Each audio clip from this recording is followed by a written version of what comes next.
여기 계신 그 토론해 주시는 또 토론자 선생님들께서도 말씀해 주시고 또 플로어에서도 뭐 그냥 자연스럽게 말씀을 해 주시면 아까 말씀드린 대로 저희가 스폰지처럼 한번 흡수해 보도록 노력을 하겠습니다. 그리고 또 특히 우리 저 과장님께서 능력이 있으신데 아주 자연스럽게 하시라고 했으니까 아주 자연스럽게 하도록 노력 한번 해보겠습니다. 먼저 이제 시작을 할까요, 그러면? 예.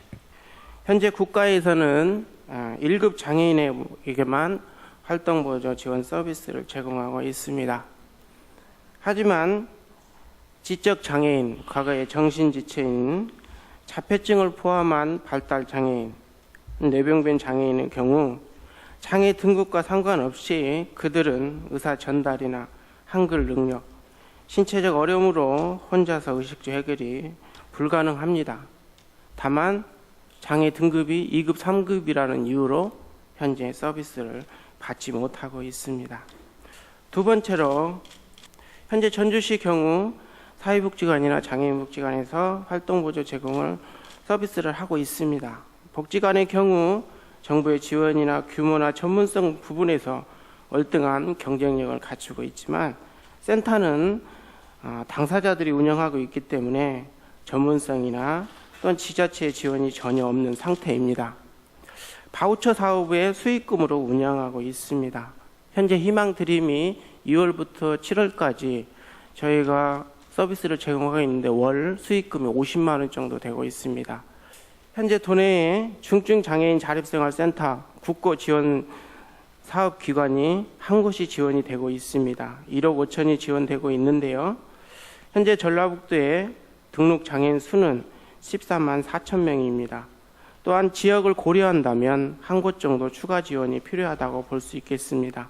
한 곳 정도는 추가로 지원을 해서 지역사회 장애인들이 자립생활센터를 이용할 수 있도록 해줬으면 좋겠습니다. 그다음 이제 남현희 교수님 말씀 듣고 또 대화를 다 할까요? 네. 장애인 복지, 장애인의 삶의 질에서 치료라든지 장애가 발생된 이후에 어떤 서비스도 중요하지만 예방적 차원이 중요하지 않는가 이런 말씀을 드리고 싶어서 말씀을 드렸고요. 그게 이제 장애아동 가족 지원, 가족들이 이제 가족 부담감이 워낙 높다 보니까 그 부분으로 좀 지원을 했으면 좋겠다. 그래서 뭐 계속 말씀하셨는데 센터를 설립한다고 말씀을 하셨거든요. 그런데 이제 센터를 설립할 때 그 인구라든지 복지 인프라를 좀 확인해서 말하자면 지역마다 복지 인프라가 다르고 인구가 다르잖아요. 그래서 그런 것들을 좀 꼭 확인해서 센터를 건립하는 것이 좋지 않겠는가 이런 말씀을 드리고 싶고요. 그리고 이제 보니까 장애 아동 부모가 장애 아동 재활 치료비를 위해서 연간 1,990만 원을 지출하는 걸로 최근 보고서에 나와 있더라고요. 그래서 이 1,990만 원이 엄청 큰 돈인데 이 큰 돈은 이제 저소득 계층에서는 꿈도 꿀지 못하는 그런 돈이 아닌가 이런 생각이 들어요. 그래서 이런 센터뿐만 아니라 저소득 계층에 대한 재활 치료비 지원 이런 부분들도 도 차원에서 좀 고민을 해줬으면 좋겠다라는 생각이 듭니다.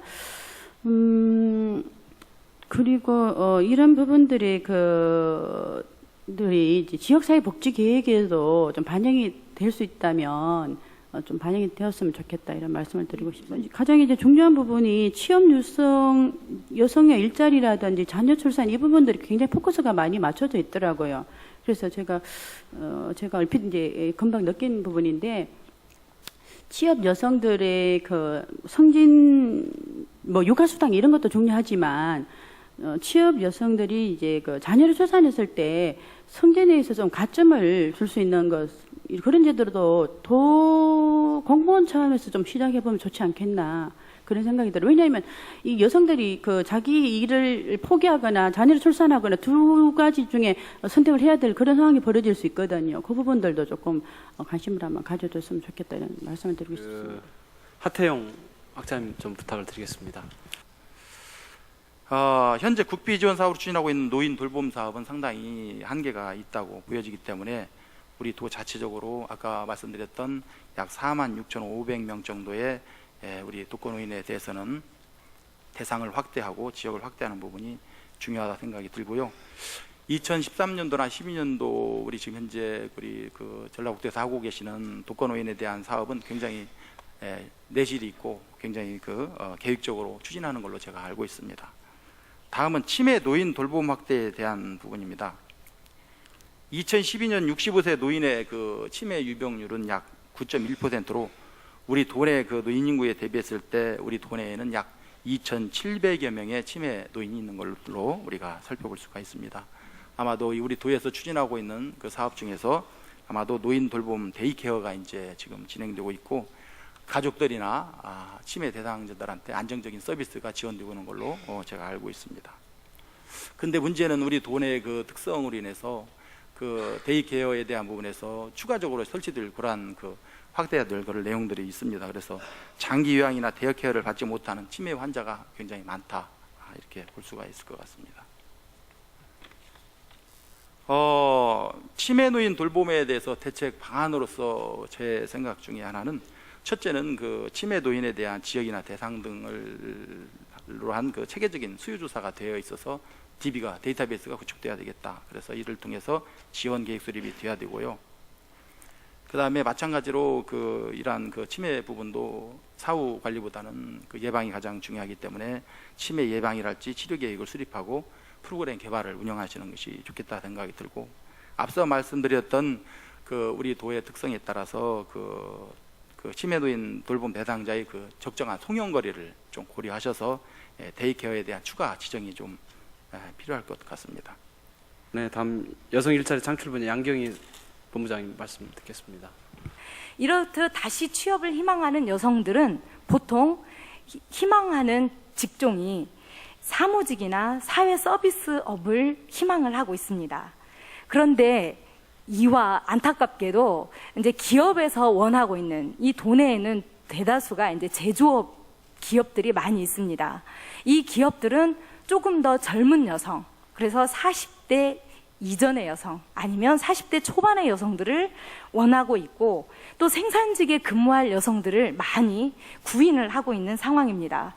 그러다 보니까 취업 현장에서는 항상 구인처와 구직자 간의 미스매칭 현상을 항상 지금 안고 가는 현상이 나타나고 있습니다.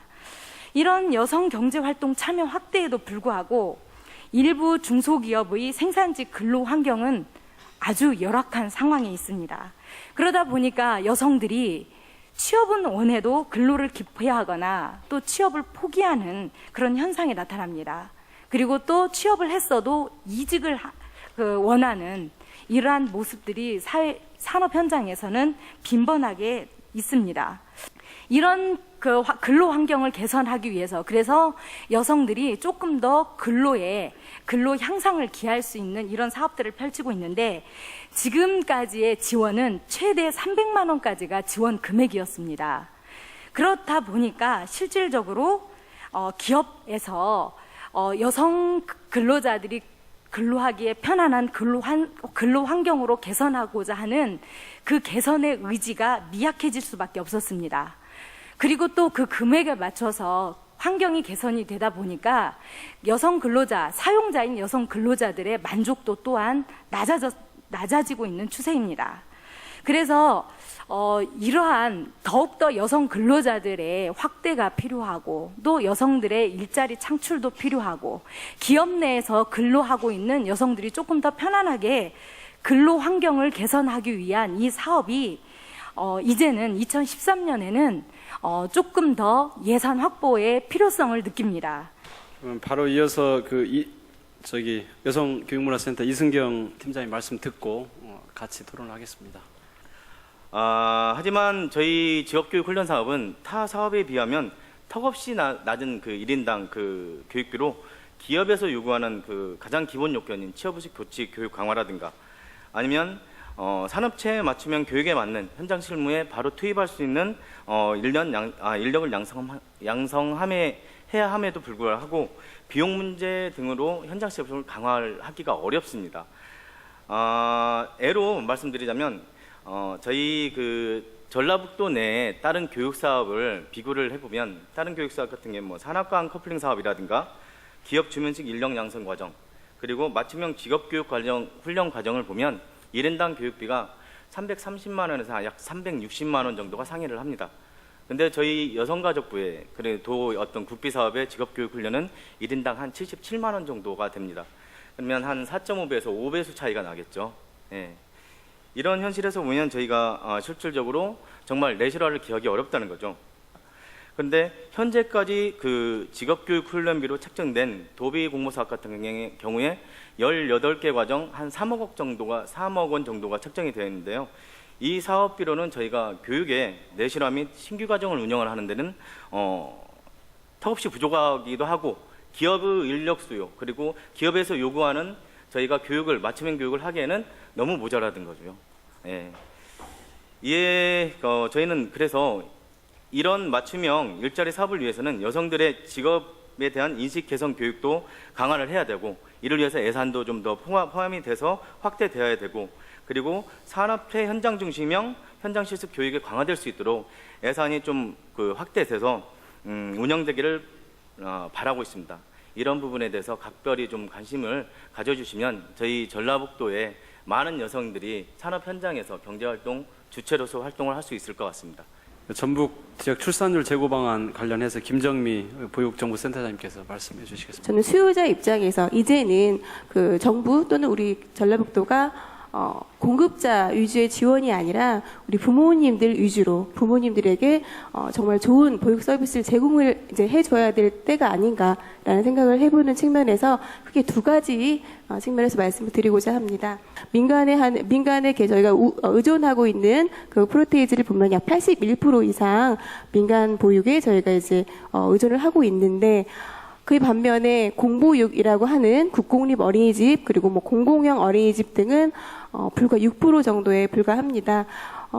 그래서 정말 이 보육이라는 분야는 이제는 좀 영리 목적이 아닌 공적인 그런 무대로 나와야 되지 않을까라는 그런 측면에서 공보육 어린이집이 조금 더 확대가 되었으면 좋겠다는 생각을 가지고 있고요.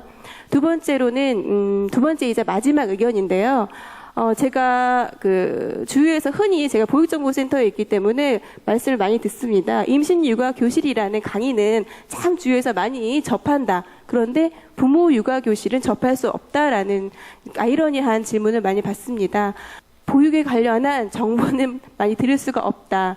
양육수당이라든지 기본보육료라든지 그런 용어들이 너무 어렵다. 그런 것들을 좀 안내를 좀 해줄 수 있는 기회가 있었으면 좋겠다라는 말씀을 많이 해주셨습니다. 그래서 더 말씀을 드리면 현재 지금 전라북도하고 저희 전북 보육정보센터에서 학부모 보육 모니터링단이 지금 운영이 되고 있는데요. 지금 전라북도에 제가 1,590여 개소가 있다고 했는데 그의 약 10% 정도에 미치지 못하는 어린이집들을 저희 그 모니터링 단원이 방문을 해서 부모의 눈으로 직접 현장을 점검을 하고 컨설팅을 저희한테 의뢰를 하는 모니터링을 실시를 하고 있는데 그러한 사업이 내년에는 조금 더 확대되었으면 하는 바람이고요. 이어서 그 한 분 말씀 듣고 또 바로 진행하겠습니다. 오늘 그 직함이 제일 길으신 것 같아요. 전북발전연구원의 여성정책연구소 허명숙 소장님 말씀 듣겠습니다. 지금 현재 그 전라북도의 근로자 그 100인 이상 그 기업체를 한번 74개소를 한번 그 조사를 해보니까 실제로 그 육아휴직에 들어간 그 여성이 8명밖에 안 되더라고요. 여성 근로자가 4,709명으로 되어 있는데, 이거는 그 경력 단절 여성을 양산을 하는 그런 그 기업이 자꾸 경력 단절 여성을 고용을 하면서 또 한편으로는 경력 단절 여성을 양산을 하는 그런 것이 되지 않겠는가라고 하는 차원에서 보자면, 이들 좀 경력이 있어서 숙련된 그 근로자들을 어떻게 좀 더 활용을 할 수 있을 것인가라고 하는 차원에서 그들에게 기업의 대체 인력을 옆에서 할 수 있도록 도와준다고 하면 결국 숙련된 근로자가 계속적으로 일을 할 수 있게 되지 않겠느냐. 돌아와서 다시 육아휴직하고 나서 다시 일을 계속할 수 있고, 또 그 대체 인력은 또 다른 그 인력 은행을 갖추면서 그 대체 인력이 또 다른 쪽에서 자기가 원하고 있는 또 근무하고자 하는 그 분야에 다른 일을 계속하기도 할 수 있고, 또 그 자리에서 좀 더 그 인력이 필요로 하다라고 하면 기업에서 또 그 인원을 상시 근로자로 쓸 수 있는 그런 그 체제가 되지 않겠는가 싶어서 기업의 그 육아휴직 대체 인력의 대체 인력 은행을 좀 운영하는 그런 방법을 한번 이 자리에서 좀 제안을 해볼까 합니다. 이제까지는 출산하면 여성에게만 초점을 맞췄는데 남성에게 초점을 맞추는 그런 정책들을 좀 도에서 같이 좀 병행을 했으면 좋겠다는 겁니다. 예를 들면 부산의 그 남구에서 아빠의 달을 운영을 한다든지요. 뭐 아빠의 달. 예, 뭐 이거는 이제 3개월 중 1개월을 출산 후에 3개월 중 1개월을 남성도 100% 유급으로 출산 휴가를 뭐 준다든지. 이제 외국인 환자 유치 및 의료 관광 산업 활성화 방안의 그 원광대학교 서희령 교수님 먼저 말씀해 주시겠습니다. 이제 도나 공공기관이 좀 같이 좀 이렇게 그 행동을 했으면 좋을 것 같거든요. 저희가 그 해외 환자 유치 사업을 할 때 처음에 이제 대사관 가서 작업을 하고 그리고 이제 비자 문제라든가 뭐 그런 그리고 중국 같으면은 뭐 공산당이라든가 여러 가지 그런 그 나라에 맞는 걸 이렇게 해야 되거든요. 그래서 그렇게 할 때 MOU라든가 그런 네트워크 체결할 때 도에서 좀 관심을 가져 주셔가지고 같이 좀 참여를 해줬으면 좋겠다는 거고요. 두 번째로는 이제 저희 나름대로 관광 상품이 많이 있다고 그렇게 하는데 지금 여러 나라를 굉장히 지금 다양한 나라를 우리 병원만 해도 작년에 25개 나라 환자가 왔었거든요. 근데 나라마다 조금씩 이렇게 원하는 게 좀 틀리시거든요. 예를 들어서 뭐 일본이라든가 뭐 미국은 아주 평범하지만은 뭐 카자흐스탄이든지 아니면은 요즘에 저희 몽골 환자 많이 오는데 이런 나라든지 그래서 그 나라에 맞는 또는 그 나라의 그 문화에 맞는 그런 관광 상품을 좀 이렇게 개발해 줬으면 좋겠다는 거고요. 그리고 관광 상품을 이렇게 개발했으면은 이제 그런 그러니까 저희 병원 이제 의료 관광을 한다고 하면은 그럼 니네는 어떤 관광에서 같이 하고 있느냐 그렇게 자꾸 물어보는 경우가 있거든요. 그래서 저희는 이제 뭐 여러분 그 MOU를 하고 있고 이렇게 하고 있긴 하지만은 제가 그 해결이 안 될 때는 도에다가 이렇게 요청을 해가지고 관광가에다 요청을 해가지고 연결만 시켜준다 그랬거든요. 항상 그렇게 대답을 하고도 있거든요. 그런데 실제로는 그 도 관광가하고 연계가 이렇게 많이 되는 것 같지는 않고요. 근데 뭐 저희 책임도 있긴 하지만 그래서 저희하고 그러니까 의료 관광을 한다 그러면 저희하고 의료기관 업체하고 그다음 관광가하고 이렇게 그 연계를 좀 더 이렇게 원활하게 편하게 좀 할 수 있었으면 좋을 것 같다는 생각이 들고요. 네 번째로는 이제 우리 일자리 창출 많이 하셨는데 관광 코디네이터가 굉장히 많이 부족하거든요. 지금 재작년 저희가 매년 그 의료 관광 코디네이터를 위한 그런 교육을 저희 병원 자체에서 하는데 할 때마다 뭐 100명 이상씩 그렇게 오시거든요. 그 간호사분도 물론 많이 계시지만은 이제 주위에 사시는 그런 그 요즘에 그 이주 여성이라든가 그런 분도 많이 계시고 하다 보니까 그런 분들 이용할 수 있는 그런 코디네이터 과정이라든가 그런 것들을 좀 계속 그 도에서 만들어주면은 이제 저희가 뭐 진행은 어떻게 한다 하더라도 어느 정도 그 서포트를 해주시면은 일자리 창출에 도움이 될 수 있을 것 같고요. 이제 그 마지막으로는 지금 뭐 저희 그 국에서 그 굉장히 뭐 아주 도움을 많이 주시고 과장님 때부터 계속 국장님께 도움을 많이 주시기 때문에 저희가 사실은 일하는데 많은 이렇게 어려움은 없지만은 앞으로 좀 더 이렇게 계속 그런 지속적인 관심, 그러니까 센터라든지 아니면 외국인 전용 병동이라든지 여기에 대한 그런 지속적인 그런 관심만 현재처럼 이렇게 계속 그렇게 해주셨으면은 뭐 앞으로도 더 잘할 수 있을 것 같습니다. 네. 그 이혜경 원광여행사 대표님 말씀 듣겠습니다. 실질적으로 우리 도에 도움이 되기 위해서는 이러한 경증 환자들을 저희가 좀 집중할 필요가 있습니다. 그래서 좀 더 외국인 전용 그런 검진센터라든지 그런 부분들도 좀 더 우선적으로 돼야 될 것으로 보고요. 또 무엇보다 우리 도가 좀 잘할 수 있는 한방과 연계한 그런 좀 특화 상품 같은 것이 개발이 돼야 되지 않나라는 것이 가장 제 생각이고, 지금 현재는 지역적인 열세에도 불구하고 특별히 가격 경쟁력 면에서 굉장히 좀 별로 낮다라고 볼 수가 있겠습니다. 그래서 그런 부분들도 좀 고민을 해야 되는 문제가 아닌가라고 생각이 들고요. 큰 단체가 왔을 때는 실제 익산 시내 화장품점과 그 선물용품점이 다 동이 났다고 했을 정도로 그 제대로 된 쇼핑 공간도 부족했고요. 그리고 또 전라북도를 대표할 만한 전통 상품점이나 이렇게 어떤 내세울 만한 곳이 없더라고요. 그래서 저희도 실질적으로 운영하면서 좀 당황스러웠던 경험이 있습니다. 그리고 또 저희가 지역적인 열세를 감안하더라도 그렇다면 도내에서 하고 있는 무주 태권도 엑스포 행사라든지 뭐 이런 또 얼마 전에 했었던 여수 엑스포 행사라든지 저희 지역과 얼마든지 조금만 더 고민하면 연계해서 좀 더 의료관광 상품을 활성화할 수 있었을 텐데 이런 전략적인 연계면에서도 조금 부족해서 올해도 좋은 그런 기회를 많이 좀 저희가 많이 잡지 못하지 않았나 그런 생각을 했습니다.